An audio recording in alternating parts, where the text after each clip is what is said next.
আর দেশত মধ্যে ছোট ভাইয়ের বউয়ে বাইর দেখিলি মাথা তিকিনি করে হট টানি দেয়।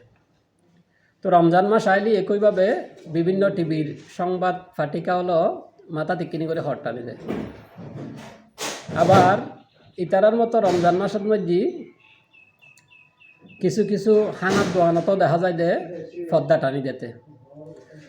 তো এখন পর্দা তো নারীলাই ফরজ এবং পুরুষুল্লাই চকুত পর্দা ফরজ, কিন্তু দোয়ানল্লাই তো পর্দা ফরজ ন। হানাত দোয়ানোর মধ্যে রমজান মাসত পর্দা কিনলে টানি দে ওনারা নিশ্চয়ই এম বিয়াগুন বুঝিত পারজুম।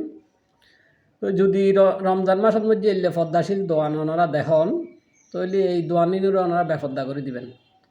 কারণ এই দোয়ানিনুর পর্দার আড়ালে আর সমাজর দেশর বলদ মারহা বাইবা তিজার মারে কিছু বুড়ো শতান মারহা চাচা যেটা হলো এই পর্দাওয়ালা দোয়ানোর ভিতরে ঢুকে গই এবং হাই এরে সুন্দর করে মুখ মুছি মুছি এরে বাইরে যেগি।